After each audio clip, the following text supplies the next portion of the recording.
ফ্রান্সের ফায়ার পাওয়ার আছে, স্পেন ব্রাজিলের ব্রিলিয়ান্স আছে, জার্মানি বল দিয়ে দম বন্ধ করতে পারে। তবে আর্জেন্টিনার কৌশল সম্পূর্ণ আলাদা। বিশ্ব চ্যাম্পিয়নরা মাঠ বন্ধ করে দেয়, চুপচাপ সার্কুলেট করে, একটা তীক্ষ্ণ মুহূর্তের অপেক্ষা করে, তারপর গোল করে আরো শক্ত হাতে নিয়ন্ত্রণ নেয়। একটা দল আছে এই বিশ্বকাপে যারা সবার মতো খেলে না, বাকি সবাই ব্লক এড়িয়ে যায়, আর্জেন্টিনা সেই ব্লকের ভেতরে ঢুকে যায় ইচ্ছে করে। এই বিশ্বকাপটা হচ্ছে মিড ব্লকের বিশ্বকাপ। আলজেরিয়া, জাপান, মরক্কো দলগুলো একটা কাজ করছে, 4-2-4 বা 4-4-2 শেপে মাঠের মাঝখানে বসে থাকছে, কম্প্যাক্ট, শক্ত, প্রতিটা লাইন একদম আঁটো। এই ব্লক ভাঙার জন্য বেশিরভাগ বড় দল কি করে? উইঙ্গারদের টাচ লাইনে ছড়িয়ে দেয়, প্রশস্ত করে ব্লককে, ডিফেন্ডারদের বাধ্য করে সিদ্ধান্ত নিতে সেন্টার ব্যাক কি চার্জ করবে নাকি ফুল ব্যাক আসবে। এই টেনশন তৈরি করে স্পেস বের করে। নেদারল্যান্ডস এটা করে, ফ্রান্স এটা করে, স্পেনও ঠিক এই কাজটাই করে, কিন্তু আর্জেন্টিনা করে না। আর্জেন্টিনা বিপরীত কাজ করে, তারা ব্লক ছড়ায় না, ব্লক সংকুচিত করে, ব্লককে টেনে নিয়ে আসে মাঝখানে, যত বেশি সম্ভব প্রতিপক্ষ খেলোয়াড়কে এক জায়গায় জড়ো করে, তারপর সেই ভিড়ের বাইরে মুক্ত খেলোয়াড় খুঁজে। এটা সহজ শোনায়, কিন্তু এক্সিকিউট করতে লাগে অসাধারণ টেকনিক্যাল দক্ষতা এবং অসম্ভব সাহস। আলজেরিয়ার বিপক্ষে রদ্রিগো দি পল একটা লাইন চেরা পাস দিলেন, মেসি 30 গজ দূর থেকে বল নিলেন, মার্কারকে কাঁধ দিয়ে সরালেন, বাঁ পায়ে একটা কার্ল করলেন, লুকা জিদান কিছু বোঝার আগেই বল জালে।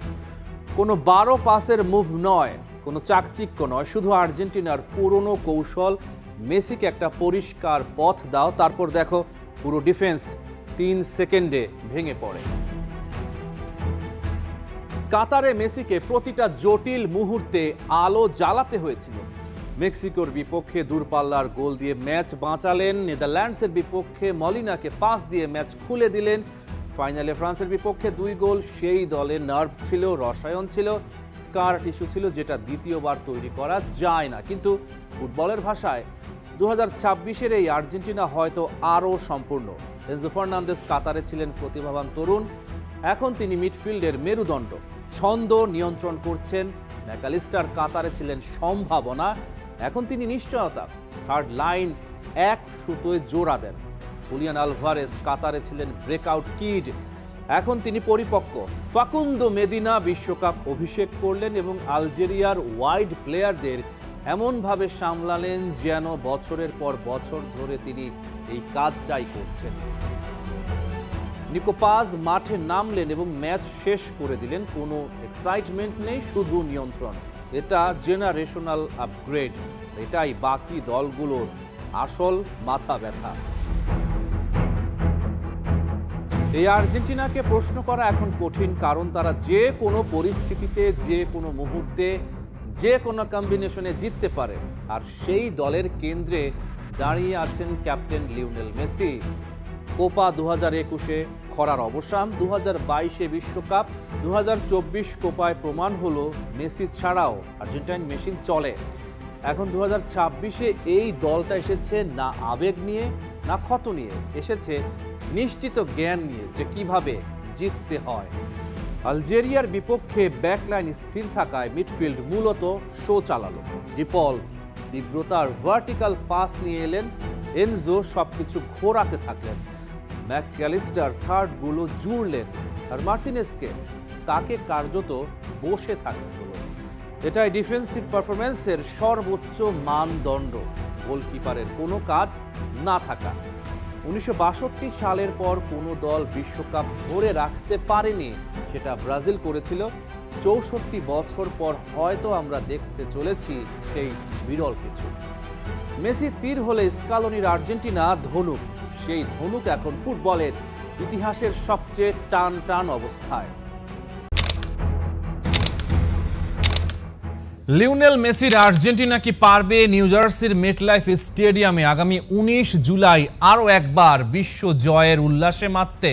অপটা সুপার কম্পিউটার 10,000 সিমুলেশন চালিয়ে একটা সম্ভাব্য রোডম্যাপ তৈরি করেছে, যে পথে আর্জেন্টিনা আবার চ্যাম্পিয়ন হতে পারে। তবে এই পথ মোটেও সহজ নয়। কাঁটা বিছানো এক রুদ্ধশ্বাস রোডম্যাপ পার হতে হবে বিশ্ব চ্যাম্পিয়নদের। গ্রুপ পর্ব চ্যাম্পিয়নদের অভিশাপ ভাঙার মিশন।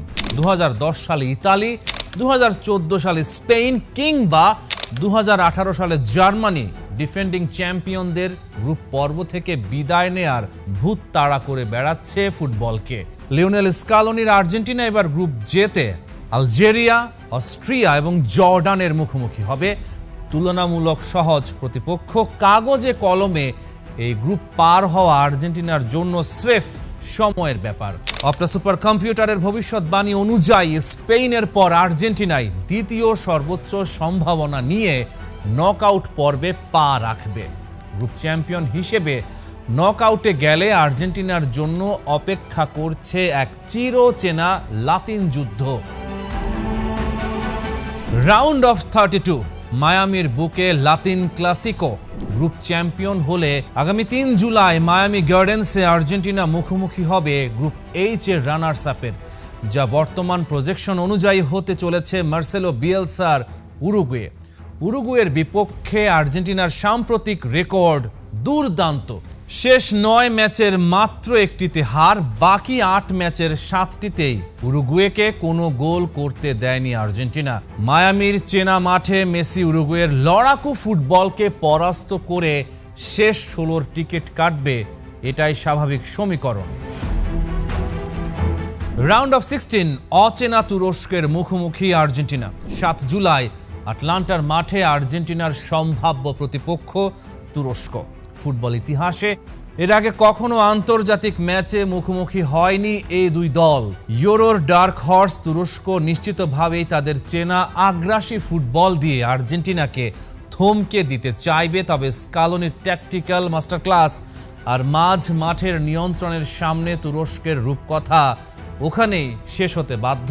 এই ম্যাচ জিতে কোয়ার্টার ফাইনালে উঠলে ফুটবল বিশ্ব সাক্ষী হবে শতাব্দীর সবচেয়ে বড় ব্লকবাস্টারের। Quarter final, the last dance, Messi বনাম রোনালদো। বিশ্ব জুড়ে কোটি কোটি ফুটবল প্রেমী 2 দশক ধরে যে মহারণের স্বপ্ন দেখছেন 2026 বিশ্বকাপ, সেই মহারণ উপহার দিতে পারে। কোয়ার্টার ফাইনালে আর্জেন্টিনার সামনে পর্তুগাল, ক্রিস্টিয়ানো রোনালদো বনাম লিওনেল মেসি বিশ্বকাপের মঞ্চে প্রথম এবং শেষ বারের মতো মুখোমুখি হওয়ার সম্ভাবনা রয়েছে। যদি তাই হয় 2014 সালের প্রীতি ম্যাচের পর এই প্রথম তারা মুখোমুখি হবেন। অপটা সুপার কম্পিউটার বলছে 2022 বিশ্বকাপে নেদারল্যান্ডস, ক্রোয়েশিয়া ও ফ্রান্সের মতো ইউরোপীয় পরাশক্তিদের যেভাবে আর্জেন্টিনা গুঁড়িয়ে দিয়েছিল, সেই একই মানসিকতা নিয়ে পর্তুগালকে বিদায় করে মেসির শেষ যাত্রা অক্ষুণ্ণ থাকবে। সেমিফাইনাল, ইংল্যান্ডের বিপক্ষে ঐতিহাসিক শত্রুতা। সেমিফাইনালে আর্জেন্টিনার জন্য অপেক্ষা করছে তাদের চিরশত্রু ইংল্যান্ড। ফুটবল ইতিহাসের সবচেয়ে বিতর্কিত এবং রোমাঞ্চকর ম্যাচগুলো হয়েছে এই দুই দেশের মধ্যে। 1986 সালে দিয়েগো মারাদোনার সেই বিখ্যাত হ্যান্ড অফ গড এবং শতাব্দীর সেরা গোলের পর 1998 সালে ডেভিড বেকহামের লাল কার্ড। ইংল্যান্ড বনাম আর্জেন্টিনা মানেই উত্তেজনায় ঠাসা। 2002 সালের পর এই প্রথম বিশ্বকাপের মঞ্চে দেখা হতে পারে এই দুই দলের। ইতিহাস বলছে আর্জেন্টিনা যখনই বিশ্বকাপের সেমিফাইনালে উঠেছে তারা কখনো হারেনি। 1930, 1986, 1990, 2014, 2022। অপটা সুপার কম্পিউটার বলছে এবারও থ্রি লায়নদের স্বপ্নভঙ্গ করে টানা দ্বিতীয়বারের মতো ফাইনালে ওঠার রেকর্ড গড়বে আর্জেন্টিনা। ফাইনাল, ইউরো চ্যাম্পিয়ন বনাম কোপা চ্যাম্পিয়নের মহাযুদ্ধ। 19 জুলাই নিউ জার্সির মেটলাইফ স্টেডিয়ামে ফাইনালের মঞ্চ। একদিকে 2024 সালের ইউরো চ্যাম্পিয়ন ও টুর্নামেন্টের হট ফেভারিট স্পেন, অন্যদিকে কোপা আমেরিকা ও বিশ্ব চ্যাম্পিয়ন আর্জেন্টিনা। মেসির বার্সেলোনার পুরনো সতীর্থ এবং স্প্যানিশ ফুটবলের তিকি টাকার বিপক্ষে আর্জেন্টিনার আধুনিক লা নুয়েস্ত্রা শৈলীর লড়াই। এই ফাইনালে জিতলে লিওনেল মেসি ইতিহাসের প্রথম অধিনায়ক হিসেবে টানা 2টি বিশ্বকাপ উঁচিয়ে ধরার অনন্য কীর্তি গড়বেন, যা পেলে বা মারাদোনাও করতে পারেননি। 4 বছর আগে কাতার জয় করে বিশ্ব ফুটবলের সিংহাসনে বসেছিল আর্জেন্টিনা। আর মাত্র কয়েকদিন পর 2026 বিশ্বকাপে সেই মুকুট ধরে রাখার মিশন শুরু করছে লিওনেল মেসির দল। কিন্তু ডিফেন্ডিং চ্যাম্পিয়নদের অন্দর মহলে এখন শুধুই আশঙ্কার কালো মেঘ, আর সেই মেঘের নাম ইনজুরি। পরিস্থিতি এতটাই ঘোলাটে যে খোদ আর্জেন্টাইন কোচ লিওনেল স্কালোনি স্কোয়াডের সবাইকে এক চরম হুঁশিয়ারি দিয়ে বসেছেন। স্কালোনি স্পষ্ট ভাষায় বলেছেন, যারাই দলের জন্য ন্যূনতম ফিটনেস বা অ্যাভেলেবিলিটি দেখাতে পারবে না, তাদের বিশ্বকাপ স্কোয়াড থেকে বাদ দেয়া হবে। স্কালোনি কোনো আবেগের জায়গা রাখছেন না, কিন্তু কেন হুট করে এত কঠোর হতে হলো আল বিসেলেস্তে কোচকে? কেন মেসির আর্জেন্টিনার বিশ্বকাপ ধরে রাখার স্বপ্নে সবচেয়ে বড় বাধা হয়ে দাঁড়িয়েছে ফুটবলারদের ফিটনেস? ইনজুরির লম্বা তালিকা। কারা আছেন ঝুঁকিতে? কানসাস সিটিতে আর্জেন্টিনার প্রথম দিনের প্র্যাকটিস সেশন থেকে একটা বিষয় পরিষ্কার ছিল, দলের বড় একটা অংশ মাঠের চেয়ে জিমনেসিয়াম আর রিহ্যাব সেন্টারেই বেশি সময় কাটাচ্ছে। এমিলিয়ানো দিবু মার্তিনেজ, আর্জেন্টিনার গোল পোস্টের নিচে যে প্রাচীর দলের সবচেয়ে বড় ভরসা, সেই দিবু মার্তিনেজ ক্যাম্পে যোগ দিয়েছেন আঙ্গুলের ফ্র্যাকচার বা ভাঙা নিয়ে। একজন গোলকিপারের জন্য হাতের আঙ্গুলের চোট কতটা মারাত্মক তার বলার অপেক্ষা রাখে না। লিয়ান্দ্রো পারেদেস, মাঝ মাঠের অন্যতম ইঞ্জিন পারেদেস ভুগছেন হ্যামস্ট্রিং ইনজুরিতে। গতি এবং ট্যাকল দুটি জায়গাতেই যা তাকে ভোগাচ্ছে। ক্রিস্টিয়ান রোমেরো, হুলিয়ান আলভারেস, রক্ষণ ভাগের মূল স্তম্ভ রোমেরো এবং আক্রমণ ভাগের ধারালো অস্ত্র হুলিয়ান আলভারেস দুজনেই পুরোপুরি ফিট নন। ক্লাবের হয়ে লম্বা মৌসুম শেষ করে তারা ক্লান্তি ও ছোটখাটো চোটে ভুগছেন। এছাড়াও নিকো গনজালেস, তরুণ তুর্কি নিকো পাস, নাহুয়েল মলিনা এবং গনসালো মন্তিয়েল সবাই কোনো না কোনো শারীরিক সমস্যায় ভুগছেন। তার মানে ডিফেন্স, মিডফিল্ড থেকে শুরু করে অ্যাটাকিং লাইন সবখানেই ইনজুরির থাবা। তবে আর্জেন্টিনার সমর্থকদের জন্য একমাত্র স্বস্তির খবর হলো মহাতারকা লিওনেল মেসি তার শারীরিক সমস্যা থেকে বেশ ভালোভাবেই সেরে উঠেছেন। স্কালোনি কিন্তু শুধু হুঁশিয়ারি দিয়েই ক্ষান্ত হননি, তিনি একটা নির্দিষ্ট ডেডলাইনও ঠিক করে দিয়েছেন। কোচ পরিষ্কার জানিয়ে দিয়েছেন, আইসল্যান্ডের বিপক্ষে মঙ্গলবারের প্রস্তুতি ম্যাচের পর অর্থাৎ আগামী সপ্তাহে স্কালোনি চূড়ান্ত সিদ্ধান্ত নেবেন। যদি এই সময়ের মধ্যে চোটাক্রান্ত খেলোয়াড়রা ওয়ার্কলোড বা অনুশীলনের চাপ নিতে না পারেন, তবে বিশ্বকাপের অফিসিয়াল স্কোয়াডে পরিবর্তন আনা হবে। স্কালোনি বলেছেন, আপাতত আমরা কাউকে বাড়তি ঝুঁকিতে ফেলিনি, কিন্তু আগামী সপ্তাহে আমরা তাদের ফিটনেসের সর্বোচ্চ পরীক্ষা নেব। সেখানে বোঝা যাবে কে টিকবে আর কে বাদ পড়বে। এই ইনজুরি সংকট স্কালোনিকে নতুন কিছু ভাবতেও বাধ্য করছে। অ্যাথলেটিকো মাদ্রিদের হয়ে দুর্দান্ত মৌসুম শেষ করা মুসো এবং অভিজ্ঞ জেরোনিমো রুলির মধ্যে এখন ব্যাকআপ গোলকিপার হওয়া তীব্র লড়াই চলছে।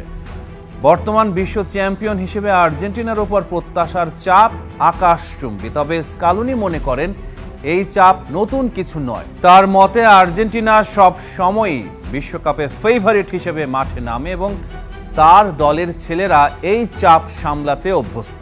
তবে এবারের মিশনটা কাতার বিশ্বকাপের চেয়েও অনেক বেশি কঠিন হতে চলেছে, কারণ গুরুত্বপূর্ণ ফুটবলাররা শতভাগ ফিট নন।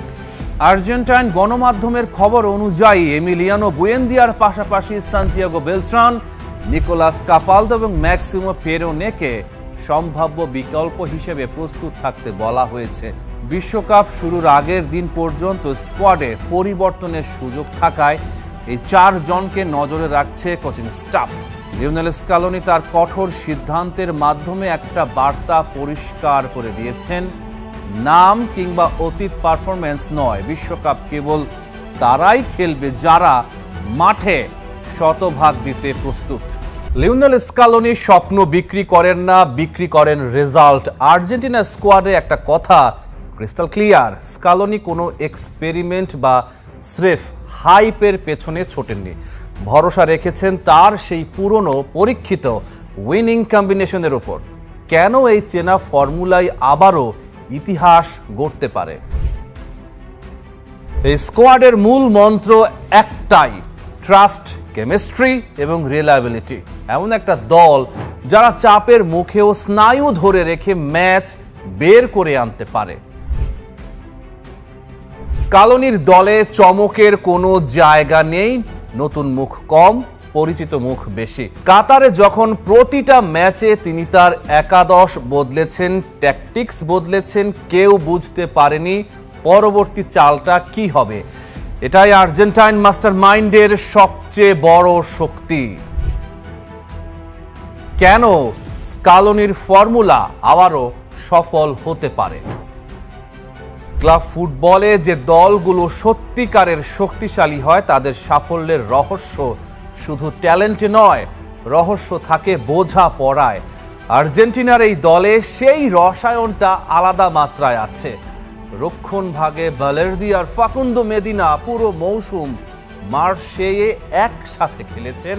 তাদের মুভমেন্ট, পজিশনিং, একে অপরকে ডাকার ভাষা সব আগে থেকেই জানা। গোলরক্ষক রুলিও সেই একই পরিবেশের ফুটবলার। আর্জেন্টিনার বিশ্বকাপ দলে আতলেতিকো মাদ্রিদের 6 জন ফুটবলার রয়েছেন, যাদের মধ্যে বল ছাড়া দৌড়ের ভাষাটা আগে থেকেই রপ্ত। এটা আন্তর্জাতিক ফুটবলের সবচেয়ে বড় সুবিধা, ক্লাব কেমিস্ট্রিকে জাতীয় দলের রঙে রাঙানো। আর্জেন্টিনার ড্রেসিং রুম যেন কোনো ক্লাবের এক্সটেনশন। মিডফিল্ডে কাতারের সেই চেনা মুখগুলো, ম্যাকঅ্যালিস্টার, দি পল এনজো, যারা 2022 সালে ট্রফি উঁচিয়ে ধরেছিলেন, যারা এরপর কোপা আমেরিকাও জিতেছিলেন। কাতারে স্কালোনির অন্যতম বড় শক্তি ছিল তার ট্যাকটিক্যাল অ্যাডাপ্টেবিলিটি, মানিয়ে নেয়ার ক্ষমতা। আর্জেন্টিনা যে 7টি ম্যাচ খেলেছিল প্রতিটাতেই প্রতিপক্ষের শক্তি বুঝে একাদশ ও ট্যাকটিক্স পরিবর্তন করেছিলেন। একটা কঠোর ও নির্দিষ্ট ফরমেশনে দলকে আটকে না রেখে তিনি এমন একটা দল গড়ে তুলেছিলেন যা টুর্নামেন্ট যত এগিয়েছে ততই আরও শানিত হয়ে উঠেছে। স্কালোনি এখন সেই একই দর্শনে আস্থা রাখছেন। অভিজ্ঞ রক্ষণভাগ, চেনা মিডফিল্ড জুটি থেকে শুরু করে লিওনেল মেসি, হুলিয়ান আলভারেজ এবং লাউতারো মার্টিনেজের নেতৃত্বাধীন আক্রমণ ভাগ, সব মিলিয়ে এটা এমন একজন কোচের ভাবনার প্রতিফলন যিনি বিশ্বকাপের বছরে নতুন কোনো পরীক্ষা নিরীক্ষায় বিশ্বাসী নন। লিওনেল মেসির কারণেই কি আর্জেন্টিনা ফেভারিট? ইন্টার মায়ামির হয়ে অবিশ্বাস্য ফর্মে রয়েছেন মেসি। শেষ 5টি ম্যাচে তিনি 12টি গোলে সরাসরি অবদান রেখেছেন। টুর্নামেন্টে নামার আগে তার এই দুর্দান্ত ফর্ম আর্জেন্টিনাকে আবারও ট্রফি জেতার অন্যতম প্রধান দাবিদার হিসেবে শক্তিশালী অবস্থানে দাঁড় করিয়েছে। যদিও তার ফিটনেস নিয়ে প্রশ্ন রয়েছে, কিন্তু 4 বছর ধরে মেসি এই বিশ্বকাপের জন্যই নিজেকে প্রস্তুত করেছেন।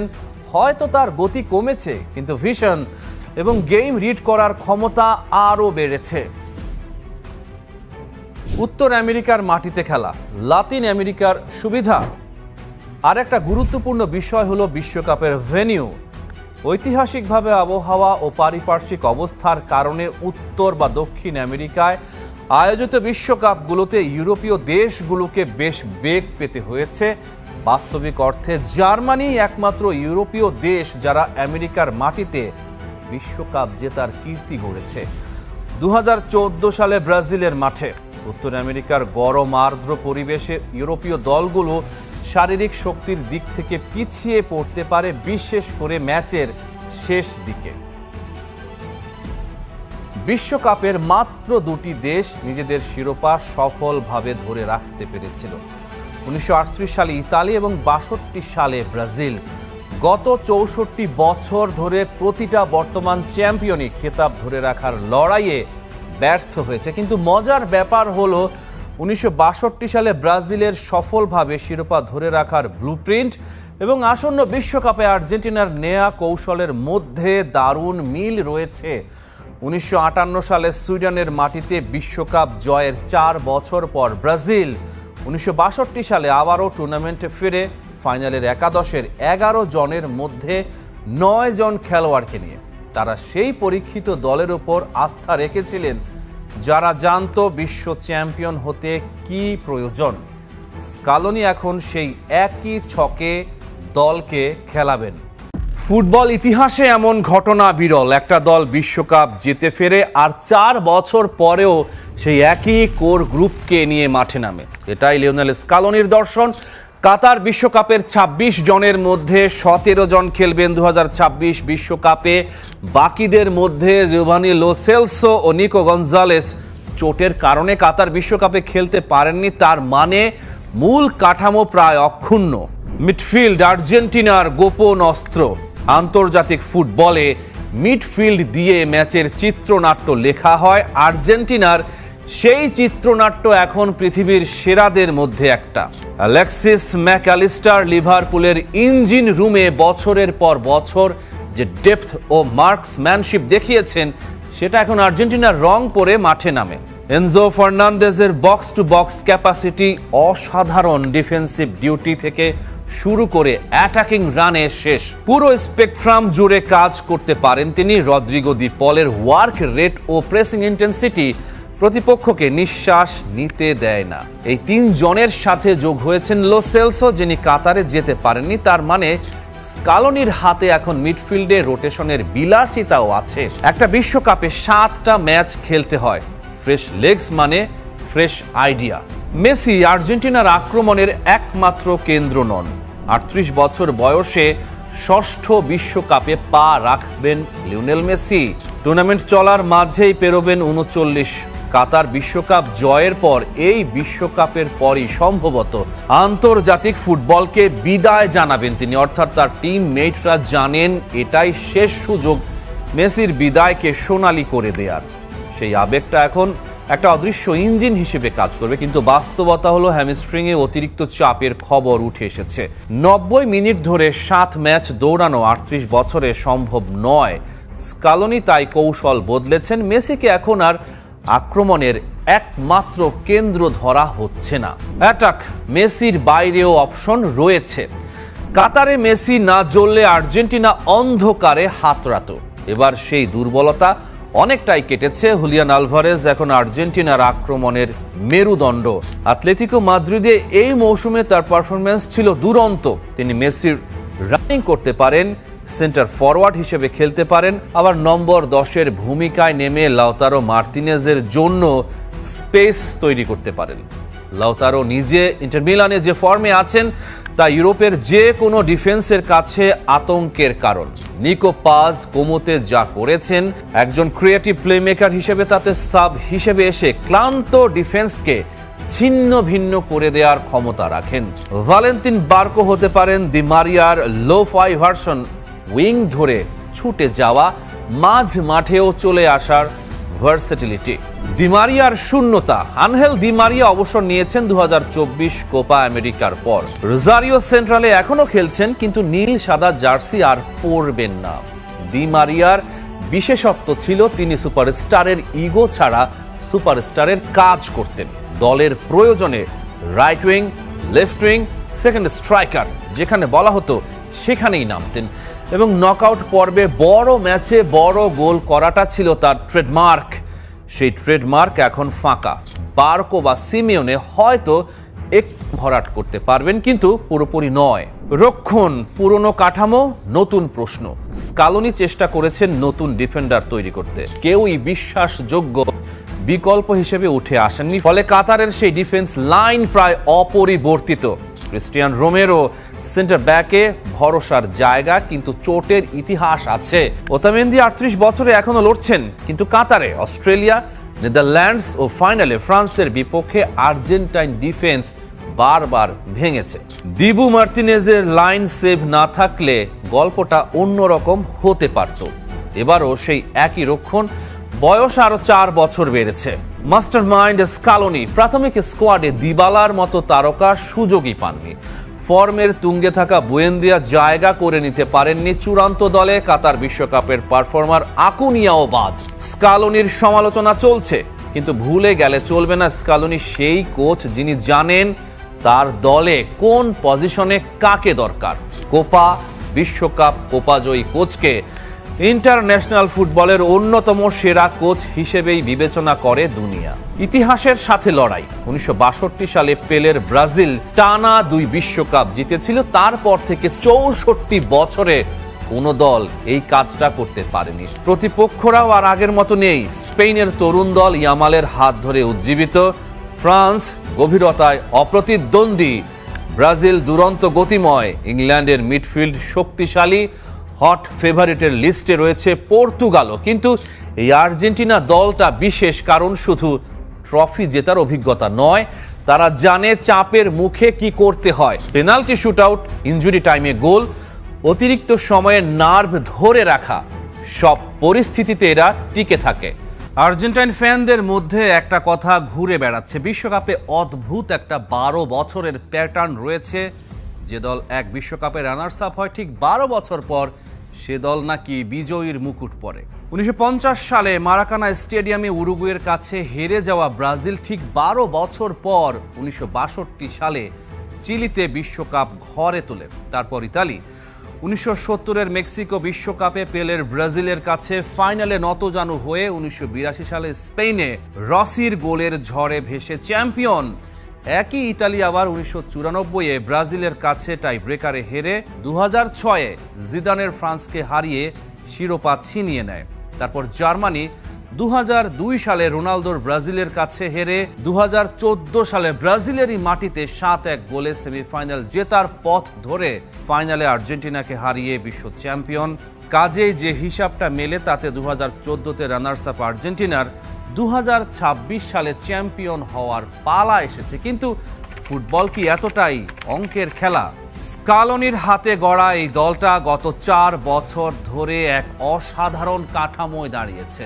Enzo Fernandez, MacAllister, Julian Alvarez, Qatar বিশ্বকাপের তারকারা এখন আরো পাকা। সঙ্গে যোগ হয়েছেন ফ্রাঙ্কো মাস্তান্তুওনো ও আলেহান্দ্রো গার্নাচোর মতো ঝকঝকে নতুন প্রজন্ম। দলের বাজার মূল্য প্রায় 762 মিলিয়ন ইউরো। বিশ্বের শীর্ষ 10-এ স্থান পাকা। গ্রুপ পর্বে অস্ট্রিয়া, আলজেরিয়া ও জর্ডানের মতো তুলনামূলক সহজ প্রতিপক্ষ। আর স্কালোনির কৌশল, গতি, প্রেসিং, তীব্রতা যেন বিশ্বকাপের জন্যই তৈরি। মায়েস্ত্রো মেসি আছেন শেষ বিশ্বকাপ হিসেবে ধরলে এই লড়াকু ফুটবলারের অনুপ্রেরণা অন্য মাত্রা পাবে। তবে 12 বছরের প্যাটার্ন একটা মনোরম গল্প, কাঠখোট্টা অঙ্ক নয়। আর্জেন্টিনা শিরোপার অন্যতম দাবিদার, তবে সেটা প্যাটার্নের কারণে নয়, তাদের দলের শক্তির কারণে।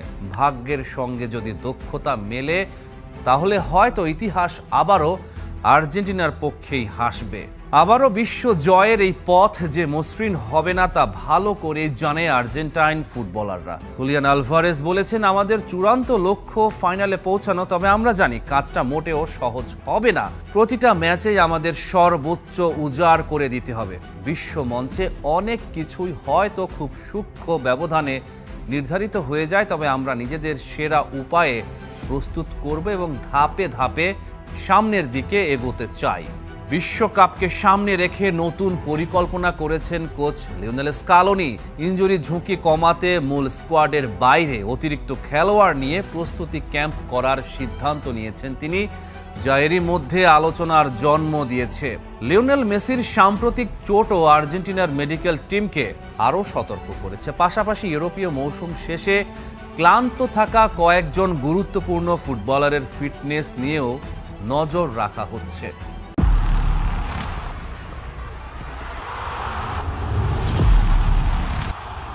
আপাতত লিওনেল মেসিকে নিয়ে শঙ্কা নেই। আর্জেন্টিনার বিশ্বকাপ প্রস্তুতি ম্যাচেও তার খেলার সম্ভাবনা বেশি। স্বস্তির নিঃশ্বাস ফেলেছেন কোটি কোটি আর্জেন্টাইন ফ্যান। তবু প্রশ্নটা থেকেই যায়, মেসি যদি পুরো 90 মিনিট মাঠে না থাকেন অথবা যদি একটা গোটা ম্যাচেই না খেলেন, তাহলে সেই প্রশ্নের উত্তর খুঁজতে হলে ফিরে তাকাতে হবে অতীতে। কারণ স্কালোনির আর্জেন্টিনা এরই মধ্যে সেই পরীক্ষায় উত্তীর্ণ হয়েছে একাধিকবার, একাধিক রণাঙ্গনে। মাস্টারমাইন্ড স্কালোনি মেসি না থাকলে দলকে কাটছাঁট করেন না, বরং পুনর্বিন্যস্ত করেন। 2026 বিশ্বকাপের বাছাই পর্বে দুটি গুরুত্বপূর্ণ ম্যাচে মেসিকে ছাড়াই মাঠে নামতে হয়েছিল আর্জেন্টিনাকে। উরুগুয়ে সফর আর ঘরের মাঠে ব্রাজিলের বিপক্ষে ম্যাচ, দুটোই ছিল কঠিন পরীক্ষা। মন্টেভিডিওর মাঠে উরুগুয়ের বিপক্ষে স্কালোনি মাঠে নামিয়েছিলেন দলকে এক অভিনব রণনীতিতে। পারেদেস আর ম্যাকঅ্যালিস্টার দুজন মিলে মধ্য মাঠে গড়েছিলেন চীনের দেয়াল, আর সেই দেয়ালের পেছন থেকে এগিয়ে গিয়েছিলেন এনজো ফার্নান্দেস। চেলসিতে যেভাবে খেলেন ঠিক সেভাবে, একটু সামনে অ্যাটাকিং মুডে, ডান পাশে গিউলিয়ানো সিমিওনে, বাঁয়ে থিয়াগো আলমাদা, আর সামনে একা দাঁড়িয়ে থাকা সেই শিকারী হুলিয়ান আলভারেস। মেসির 10 নম্বর জার্সিটা সেদিন গায়ে তুলেছিলেন আনহেল কোর্রেয়া। জয়সূচক গোলটা এসেছিল আলমাদার পা থেকে। মন্টেভিডিওতে সেদিন রাতে আর্জেন্টিনা প্রমাণ করেছিল মেসির নামের ভার ছাড়াও তারা জিততে জানে। আর্জেন্টিনা 4-1 ব্রাজিল, ইতিহাসের রাত। ব্রাজিলকে 4-1 গোলে ধুলায় মিশিয়ে দেয়া আর্জেন্টিনার ফুটবল ইতিহাসের অন্যতম স্মরণীয় একদিন। সেই ম্যাচেও মেসি ছিলেন না, সেদিন পারেদেস খেলেছিলেন ডিফেন্সিভ মিডফিল্ডার হিসেবে। এনজো আর ম্যাকঅ্যালিস্টার দুই পাশে, রদ্রিগো দি পল আর থিয়াগো আলমাদা দুই উইংয়ে, আর সামনে একাই 100 ছিলেন হুলিয়ান আলভারেস। আবারও সেই 10 নম্বর গায়ে ছিলেন কোর্রেয়া। গোটা ম্যাচটাই যেন ছিল এক সিম্ফনি। প্রত্যেকটা ফুটবলার জানতো তাকে কোন ছন্দে খেলতে হবে। 2024 কোপা আমেরিকার ফাইনাল। 2024 কোপা আমেরিকার ফাইনালে কলম্বিয়ার বিপক্ষে ম্যাচটার কথা মনে আছে তো? হার্ড রক স্টেডিয়ামে মেসি চোট পেয়ে মাঠ ছাড়লেন, কান্না চোখে বেঞ্চে বসে রইলেন। এমন এক দৃশ্য যা হৃদয় ভেঙে দিয়েছিল। কিন্তু আর্জেন্টিনা, বিশ্ব চ্যাম্পিয়নরা ভেঙে পড়েনি। স্কালোনি নতুন ছক সাজালেন। বামে নিকো গঞ্জালেস, ডানে সরে গিয়েছিলেন দি মারিয়া। লাউতারো মার্তিনেজ অতিরিক্ত সময়ে এসে করলেন সেই গোল, যে গোলে ট্রফি এলো, যে গোলে কোটি আর্জেন্টাইনের চোখে আবারও জল এলো। মেসি বেঞ্চ থেকে দাঁড়িয়ে দেখলেন তার দল তাকে ছাড়াও চ্যাম্পিয়ন হতে পারে। ফ্যানদের প্রত্যাশা মেসি বিশ্বকাপে আর্জেন্টিনার জার্সিতে প্রতিটা মিনিট মাঠে থাকুক, কিন্তু যদি কোনো কারণে তিনি না পারেন, তাহলে এই আর্জেন্টিনা প্রস্তুত। স্কালোনির কাছে কৌশলের ভান্ডার পরিপূর্ণ। ম্যাকঅ্যালিস্টার আছেন, এনজো আছেন, দে পল আছেন, আলমাদা আছেন, লাউতারো মার্তিনেজ আছেন, আর আছেন স্পাইডার হুলিয়ান আলভারেস। আলভারেস মনে করিয়ে দিচ্ছেন যে এই আর্জেন্টিনা দল যদি এবার বিশ্বকাপ জেতে, তাহলে তারা ইতিহাসের এক অনন্য পাতায় নাম লেখাবে। টানা 2 বিশ্বকাপ, মাঝে টানা 2 কোপা আমেরিকা, এমন রাজত্ব ফুটবলের ইতিহাসে বিরল। ব্রাজিল 1958 ও 1962-তে পেরেছিল, সেই তালিকায় নাম তুলতে চায় মেসির আর্জেন্টিনা। আলভারেস বলেছেন, গত কয়েকটা বছর আমাদের দেশের ফুটবলে সোনালী যুগ চলছে। 16 জুন আলজেরিয়ার বিপক্ষে ম্যাচ দিয়ে শুরু হবে আর্জেন্টিনার বিশ্বকাপ অভিযান। গ্রুপ জেতে অস্ট্রিয়া আর জর্ডানও আছে। Rahman pair, star play.